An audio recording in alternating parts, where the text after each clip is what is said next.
Before anything else, Senator, I'd like to thank the committee for inviting me para once and for all malaman natin ang totoo.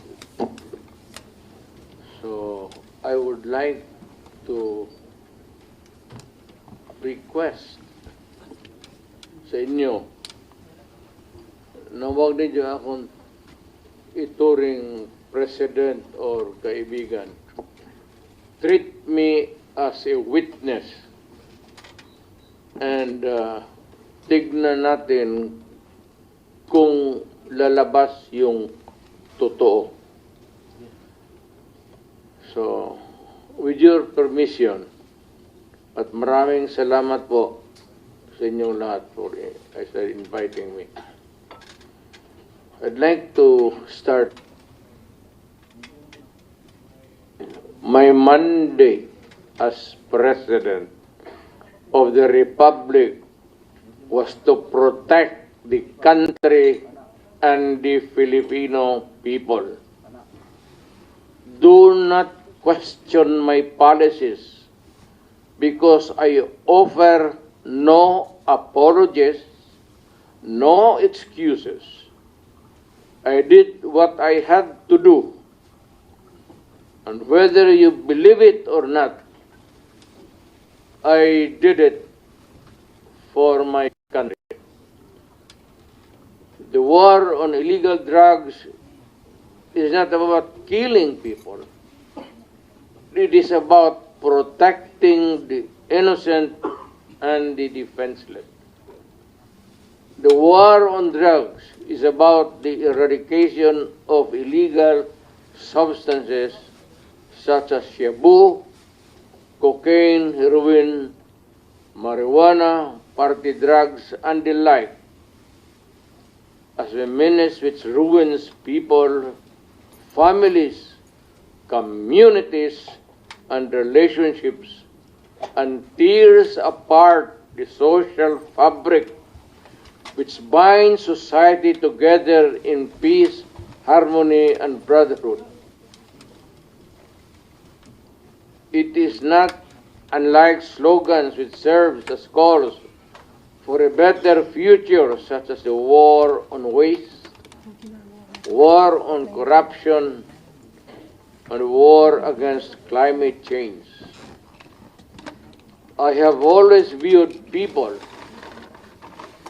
addicted to illegal drugs as victims and patients requiring medical help and not as criminals. That is why when the war on drugs slogan came into being, coined first as a message to the people of Davao City to stay away from illegal drugs. But at the same time, I had a drug rehabilitation facility constructed in Davao City, a city government expense, manned by Davao City government doctors, psychiatrists, nurses, and health workers, among others, to look after the complete rehabilitation of those addicted to illegal drugs. I believe then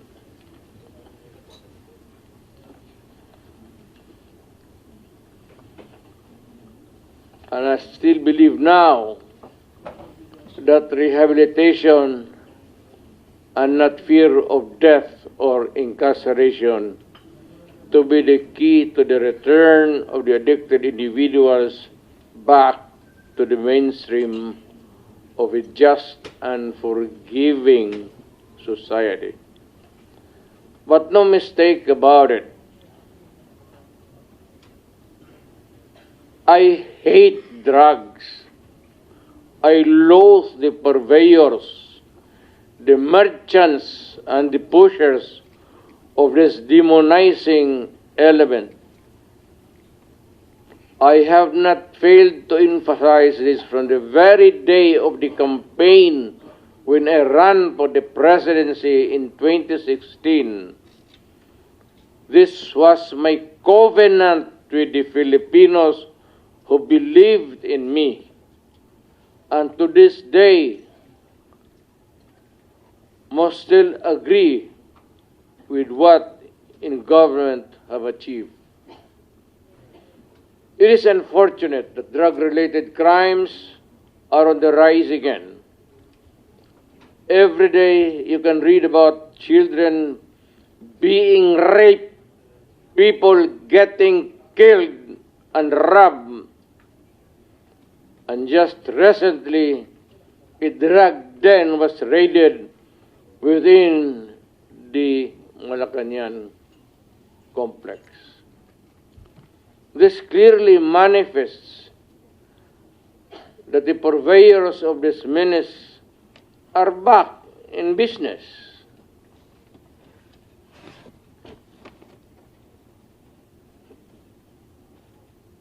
Ano? Gawain natin. The Filipinos are anxious and distressed. Self-preservation is still the first law of nature. It is instinct. It is recognized in our laws as self-defense. That is why I have always told the police authorities and operatives to be mindful of this basic law of nature. However, I tell them not to abuse their authority and power, and hindi ko talaga pinayagan yung abuso ng pulis o sundalo kailanman sa buong buhay ko and as mayor for so many years and as president. In the guise of protecting themselves. But when your very life is placed at risk, and it can be snuffed out in a matter of seconds, then and only then must you act accordingly.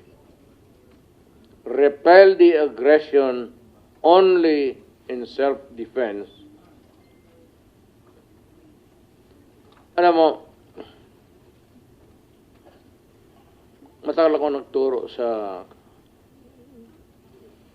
aming bayan sa Police Academy. When I was a prosecutor,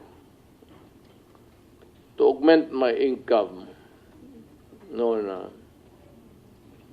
bago akong kasal, nagturo ako sa police. Ang sinabi ko talaga sa kanila, when you are arresting a criminal, you are not supposed to request him to surrender. Rather, you have to overcome the resistance. However, pag ayaw, it's the duty of the police is to overcome the resistance kung ayaw mag-surrender. At kung may baril, at kung tingin mo, sabi ko sa mga pulis doon sa academy, mamamatay ka, barilin mo. Barilin mo sa ulo. Patayin mo at least one less criminal in the community. Yun ang utos ko when I was a fiscal and I was a professor doon sa Police Academy. Yun ang turo ko sa kanila. No quarters given, no quarters asked. Criminal ito.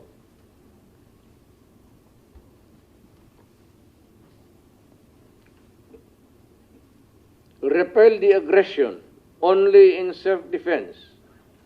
Do not make orphans of your children and widows of your wives. I don't want that in my conscience. as mayor and president. Hindi ko mabigat yan sa konsensya ko. I have warned, but before that, my job as president was never easy, and it was not meant to be. I have tried to do the best I can to address the problem of illegal drugs firmly and without compromise.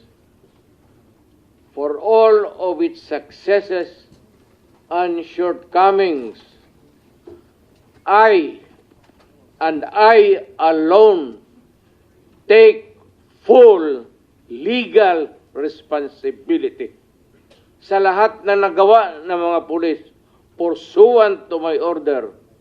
Ako ang managot.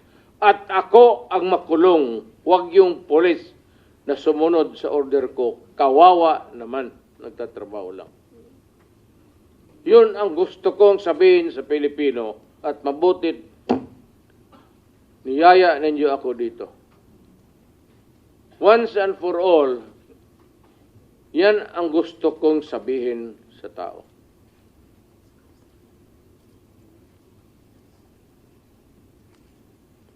I have warned all of you as your president